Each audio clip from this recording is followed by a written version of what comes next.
Hello guys, welcome to the biology class.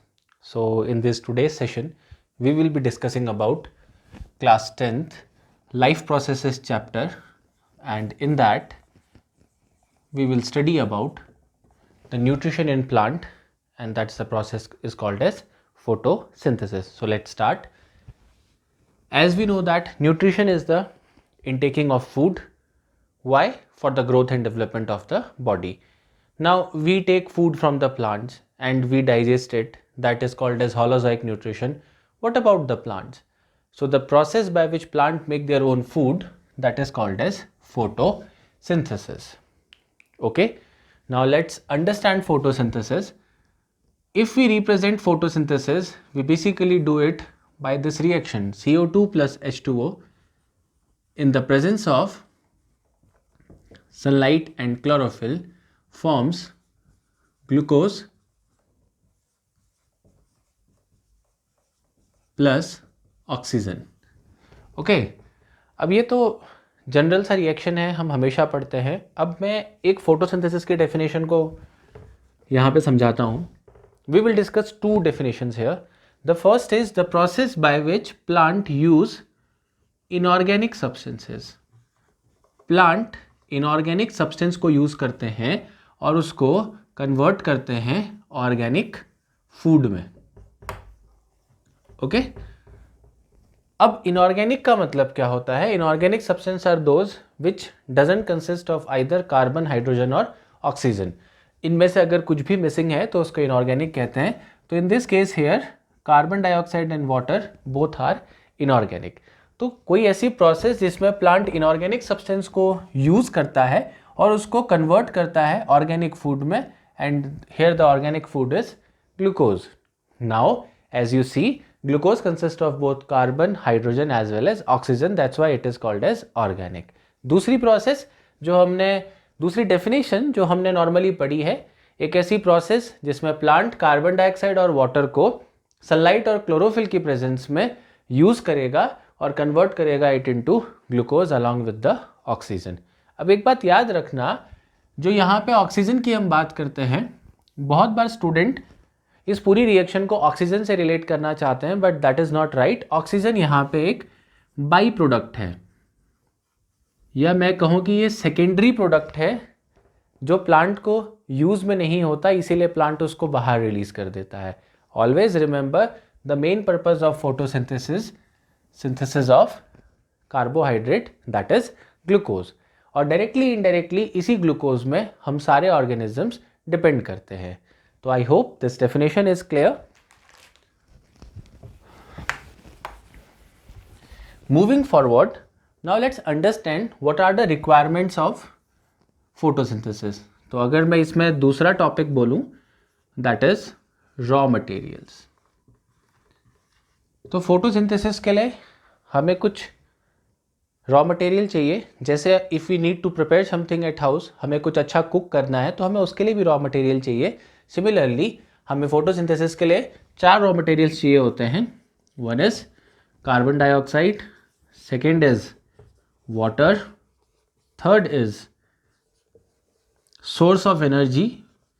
मैं specify करना चाहूँगा यहाँ पे, दैट इज सनलाइट. तो मैं बोलूँगा third is sunlight, but that is basically source of energy. And the fourth is chlorophyll.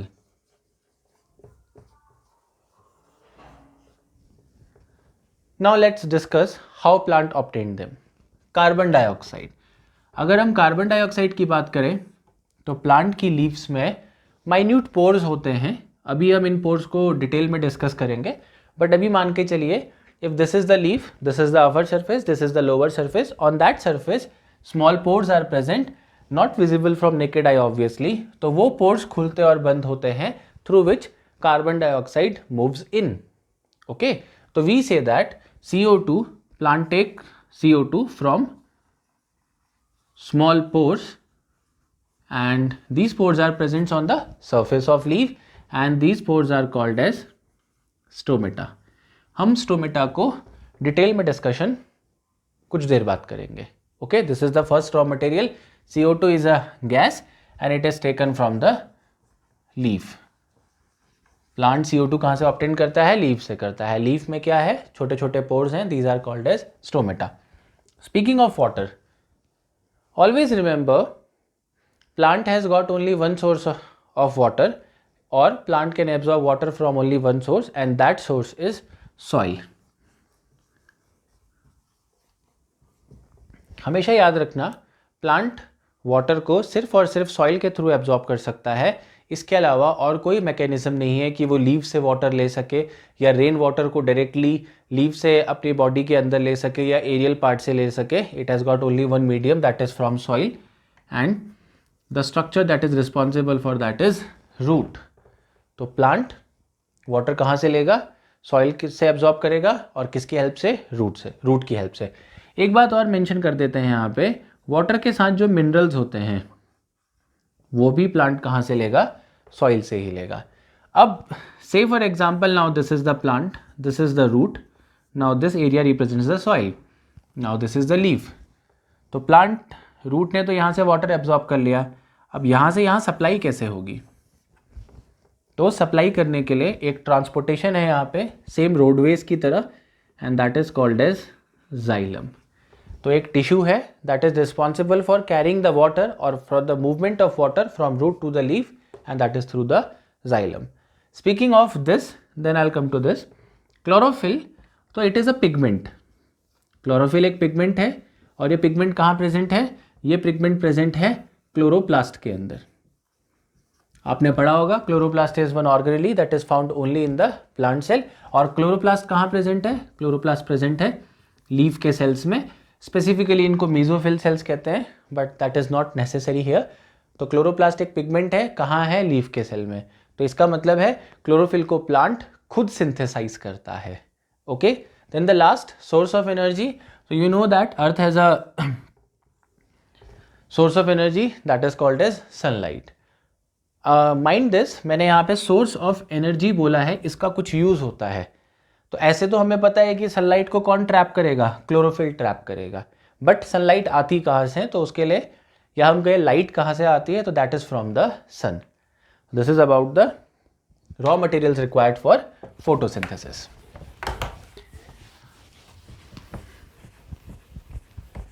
Now, moving forward, how the photosynthesis occurs? Process, या इसको स्पेसिफाई करते हैं events of photosynthesis. Now, suppose you know that chlorophyll is present only in the leaf. तो मैंने कहा ये chloroplast है, let's say, and that consists of chlorophyll. Now, during the day, we have a source of energy that is called as sun. तो दिन के time पे सन है, तो सबसे पहला जो स्टेप होगा फोटोसिंथेसिस में, सबसे बेसिक जो जहाँ से शुरू होगा वो ये होगा absorption of sunlight, because you know that only during the day time the sun is available. तो the first basic process of photosynthesis is absorption of sunlight, और किसने एब्जॉर्ब किया? By chlorophyll. ये पहला स्टेप है बेटा। ओके, सनलाइट का chlorophyll द्वारा एब्जॉर्ब करना। अब आपको पता है सनलाइट कैसी एनर्जी है? लाइट है, तो यहाँ पे कैसी एनर्जी है बेटा? लाइट एनर्जी है। तो क्लोरोफिल पिगमेंट के अंदर ऐसे सिस्टम है जो इस लाइट एनर्जी को किस में कन्वर्ट करेंगे? Chemical energy. Okay, inside the chlorophyll light energy is getting converted into the chemical energy. फिर ये केमिकल एनर्जी, अब आपको पता है प्लांट में एक और रॉ मटेरियल है फोटोसिंथेसिस के लिए, दैट इज वाटर। तो अब ये केमिकल एनर्जी यूज़ होगी और इसकी वजह से वाटर का ब्रेकडाउन होगा।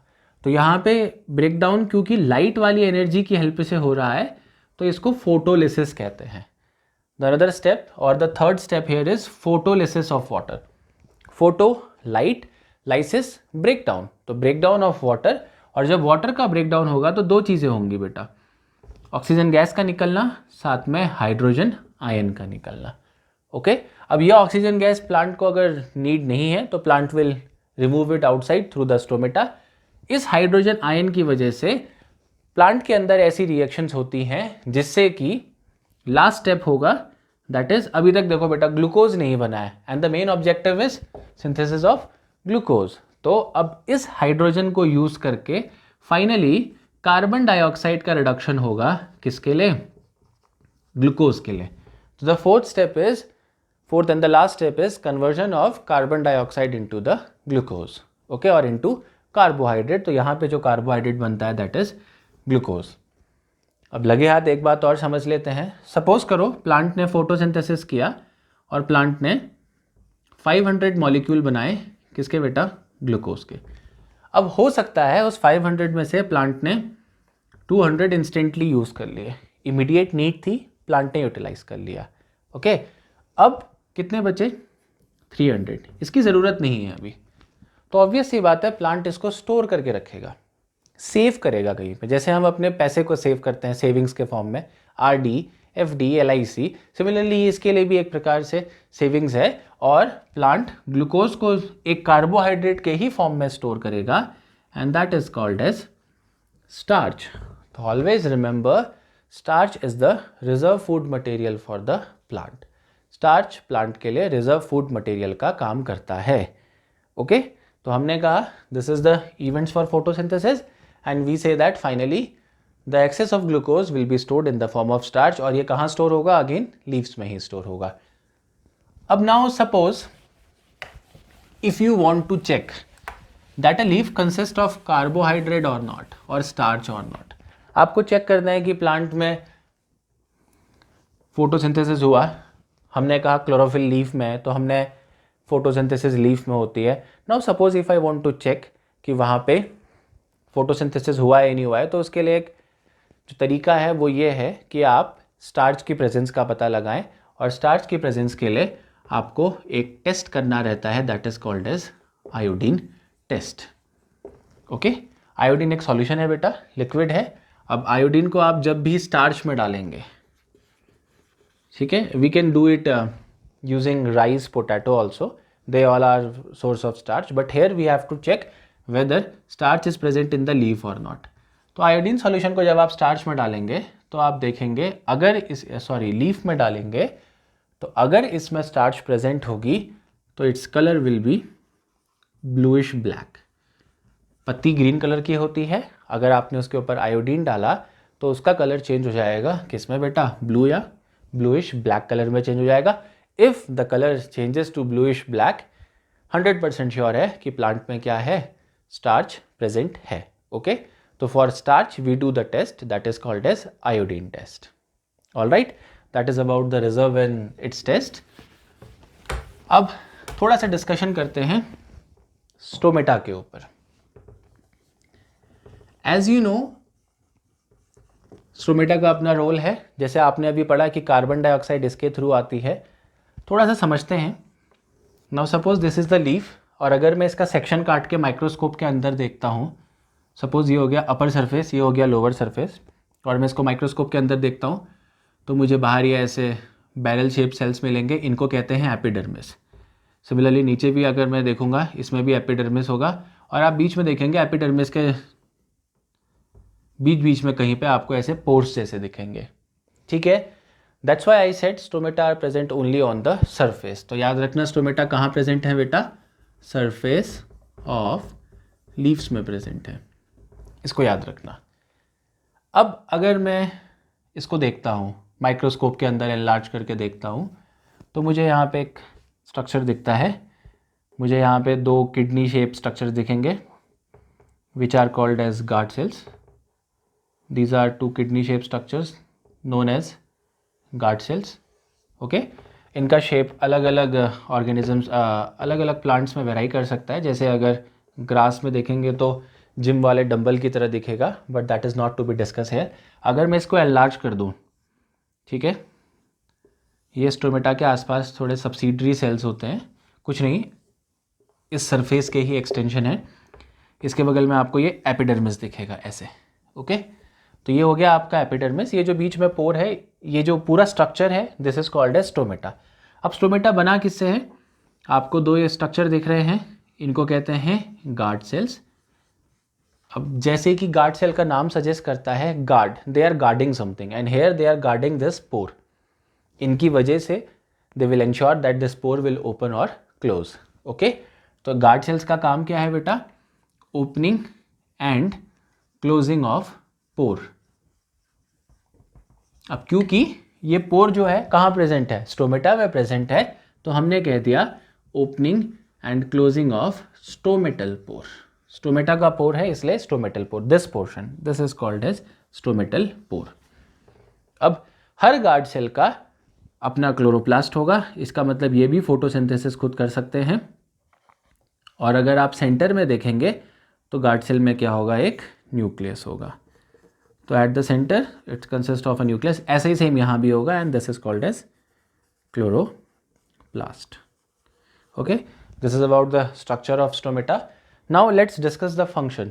आई am telling you the function first, then I will come to the working of stomata. तो इसके फंक्शन क्या है, तो सबसे पहले स्टोमेटा का फंक्शन है and that is exchange of gases. तो बहुत बार एक्सचेंज ऑफ गैसेस से हम समझते हैं एक्सचेंज का मतलब होता है अदला बदली करना, तो यहाँ पे आपको समझने की ज़रूरत है। Now let's suppose this is stomata. अभी इसके शेप पे मत जाना, खाली समझाने के लिए बात कर रहा हूँ। ये गार्ड सेल है, ठीक है, या ये स्टोमेटा है सपोज करो। ये हो गया लीफ का स्ट्रक्चर, ये हो गया आउटर इन्वायरमेंट। तो आपको पता है फोटोसिंथेसिस होता है तो प्लांट के अंदर ढेर सारी क्या बन रही है बेटा, ऑक्सीजन। सपोज करो दिन में बहुत फोटोसिंथेसिस हो गया, ऑक्सीजन बन गई। तो याद रखना एक्सचेंज ऑफ गैसेस में दोनों चीज़ आती हैं, कार्बन डाइऑक्साइड का एक्सचेंज भी और ऑक्सीजन का भी। But remember diffusion, sorry stomata works on the principle of diffusion. Stomata किस प्रिंसिपल में काम करता है, तो स्टोमेटा का काम किस प्रिंसिपल पे बेस्ड है बेटा, डिफ्यूजन। इसका मतलब है स्टोमेटा से गैसेस मूव तो करेंगी बट वो किस बेसिस पे करेंगी या किस प्रिंसिपल पे करेंगी, diffusion. And you know that diffusion is movement of gas from higher to lower, ठीक है। बट यहाँ पे एक बात याद रखनी है, through a concentration gradient. Concentration gradient का मतलब ये होता है, हायर टू लोअर का मतलब यही है। देखो यहाँ पे ऑक्सीजन का कंसंट्रेशन हाई है, सपोज मैं कहता हूँ कि इस समय बाहर ऑक्सीजन का कंसंट्रेशन कम है, तो you see 1 2 3 4 5 6 molecules of oxygen here, and here there are only 2 molecules of oxygen. तो obviously it will move from high to low.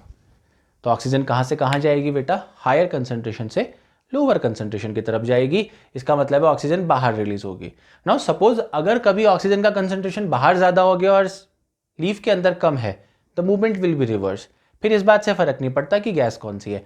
Now during the day what is happening, plant को carbon dioxide चाहिए, क्यों, raw material है photosynthesis के लिए। Atmosphere में carbon dioxide के molecule ज़्यादा हैं, सेल के अंदर कम हैं, तो इस वजह से कार्बन डाइऑक्साइड कहाँ आएंगे, बाहर से अंदर। बहुत बार बच्चे जो हैं कंफ्यूज करते हैं एक्सचेंज में, आई हर्ड दिस ऑफन कि सर ऑक्सीजन के बदले कार्बन डाइऑक्साइड आएगी। नहीं बेटा, गैसेस तो एक दूसरे के कंसंट्रेशन के डिफरेंस से ही मूव करेंगी। ऑक्सीजन ऑक्सीजन के ही डिफरेंस से मूव करेगी एंड कार्बन डाइऑक्साइड CO2 के डिफरेंस से ही मूव करेगी। Okay, this is the first function. Now second, let's imagine this is the stomata and this is the inside leaf. ये leaf के अंदर का स्ट्रक्चर है, ये एनवायरनमेंट है, ये कहीं यहाँ पे सन है। यू नो दैट जब स्टोमेटल पोर खुलेगा तो जो सन की रेज होंगी इससे लीफ के अंदर एंटर करेंगी और सेल्स पे पड़ेंगी। तो आपको पता है सेल्स में वाटर तो होगा। अब यहाँ पे गर्मी लग रही है सेल्स में, तो क्या होगा, due to the heat of sun what will happen, here there will be water loss. तो जब स्टोमेटा खुलता है तो लीफ में से वाटर का लॉस होता है, ठीक है, and that loss is called as transpiration. तो हम कहेंगे हेल्प इन वाटर लॉस। अब मैं यहाँ पे हेल्प कह रहा हूँ, ज़रूरी नहीं है ये हेल्प ही हो, हम कह सकते हैं कि वाटर लॉस, चलो ऐसा करते हैं, वाटर लॉस अकर थ्रू स्टोमेटा। तो मैंने कहा कि जो वाटर लॉस है वो स्टोमेटा के थ्रू होता है। This process is called as transpiration. अब ये फायदेमंद है, नुकसान है, ये तो हम बाद में देखेंगे, बट ऐसे समझिए कि प्लांट में से वाटर का लॉस हो रहा है, इसकी वजह से प्लांट का टेम्परेचर थोड़ा मेंटेन्ड हो रहा है। एक्सेस वाटर भी जो है वो कहाँ से रिमूव होगा, स्टोमेटा के थ्रू रिमूव होगा। Okay, so basically these are the two functions of stomata along with their explanation. Now let's understand how stomata works. क्या स्टोमेटा हमेशा खुले रहते हैं? अगर हमेशा खुले रहेंगे तो आपको पता है कि वाटर का लॉस बहुत ज़्यादा हो जाएगा। कब खुलते हैं, कब बंद होते हैं, इसको समझते हैं। Suppose this is the stomata,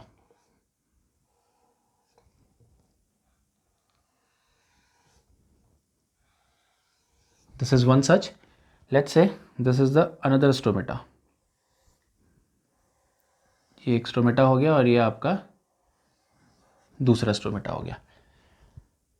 okay, अब दिन के टाइम पे क्या होगा? During the day, you know that during the day sunlight is present and sunlight is required for the photosynthesis. तो what will happen during the day, क्योंकि sun है तो स्टोमेटल पोर को ओपन होना है। क्यों ओपन होना है? ताकि कार्बन डाइऑक्साइड अंदर जा सके और फोटोसिंथेसिस शुरू हो सके। तो during the day what will happen, इस स्टोमेटा के आसपास में जितने भी सेल हैं, एपिडर्मल जो सेल हैं, स्टोमेटा से उनकी तरफ को पानी आएगा। द वाटर विल मूव, मैंने क्या कहा, डे के टाइम पे क्या होगा? मूवमेंट ऑफ वाटर, कहाँ से कहाँ? फ्रॉम नियर बाय सेल, आस पास के सेल से किस में जाएगा? गार्ड सेल्स में जाएगा। तो इससे क्या होगा बेटा? इससे क्या होगा? किसी भी सेल के अंदर पानी जाएगा तो गार्ड सेल क्या करेगा? स्वेल करेगा, ये फूल गया है। और जैसे ही ये फूलेगा, suppose this is the guard cell, जैसे पानी गया फूल गया, जैसे ही ये फूलेगा what will happen? This pore will open. तो during the day water will move from near by cell to the guard cell will swell, और इससे क्या होगा? Stomatal pore will open. ठीक है, बट ये समझना कि दिन के टाइम पे खुलने के लिए रिक्वायरमेंट ये है कि फोटोसिंथेसिस हो रही है, इसलिए उनको जानबूझ के ना चाहते हुए भी खोलना पड़ रहा है। अब नाइट टाइम पे क्या हो रहा है? नाइट टाइम पे what is happening? There is no sunlight, तो there will be no photosynthesis. तो नाइट टाइम पे क्या होगा? इन गार्ड सेल्स में से पानी बाहर को चले जाएगा। अब गार्ड सेल्स ये ऐसे फूले थे, पानी बाहर को चले गया तो क्या होगा? सिकुड़ जाएंगे। सिकुड़ जाने से क्या होगा? बीच का पोर जो है वो क्लोज हो गया, and that will cause the closing of stomata. Okay, so this is about the opening and closing of stomata. Always remember it is due to the movement of water into the guard cells.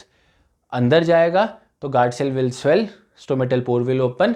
अगर guard cell में से पानी बाहर को जाएगा तो guard cell will shrink and the stomatal pore will close. Okay, this is all about the photosynthesis. अब एक दो छोटी छोटी बातें हैं, इसको समझ लेते हैं। Now suppose this is a plant. Now this is the leaf of plant. तो ये हो गया ऊपर का सरफेस, यहाँ से अगर बात करें तो ये हो गया नीचे का सरफेस। ठीक है, लाइक दिस, अपर लोअर। तो इट हैज़ बीन फाउंड कि in many plants more number of stomata are found on the lower sides. ये देखा गया है कि maximum number of stomata lower sides में होते हैं। इसके पीछे का रीज़न ये है कि सन की रेज क्या होगा? ऊपर वाले सरफेस में डायरेक्ट पड़ेंगी। तो इसकी वजह से जब भी स्टोमेटा खुलेगा, जब भी स्टोमेटा ओपन होगा, तो what will happen? There will be maximum loss of water. तो यहाँ से क्या हो जाएगा? लॉस ऑफ वाटर बहुत हाई रहेगा, जिसको प्लांट कंपनसेट नहीं कर पाएगा। प्लांट के लिए लॉस है ये।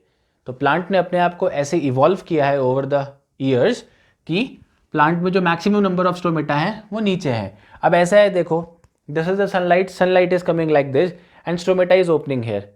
तो less loss of water will occur because it is not in the contact with direct sunlight. This is one thing. Second thing, you must have seen, जब भी हम लीफ को देखते हैं तो लीफ का ऊपर का सरफेस मोस्टली आपको ग्लॉसी मिलेगा और नीचे का सरफेस थोड़ा रफ जैसा होता है। Please observe it today, you will see the upper surface is glossy and lower one is a bit rough. तो क्यों है? क्योंकि इसके ऊपर वाले सरफेस में एक वैसलीन जैसी कोटिंग है, जिसको हम कहते हैं बेटा क्यूटिकल।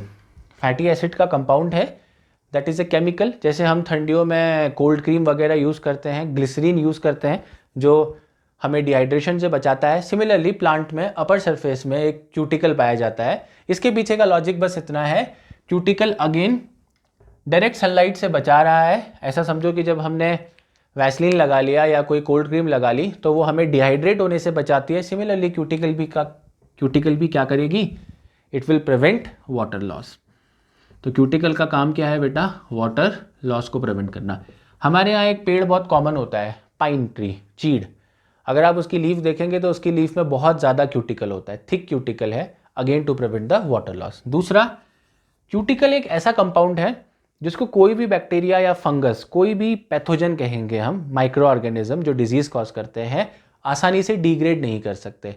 मतलब वो क्यूटिकल को तोड़ नहीं सकते। तो एक प्रकार का डिफेंस भी है बेटा, कि ये क्या करता है, protect plant from microbial attack. जैसे हमारी स्किन है, स्किन का काम क्या है, प्रोटेक्शन, बाहर के बैक्टीरिया को अंदर जाने से रोकना। सिमिलरली क्यूटिकल होने की वजह से किसी भी माइक्रो ऑर्गेनिजम्स के लिए क्यूटिकल वाले पोर्शन से एंट्री करना इज डिफिकल्ट।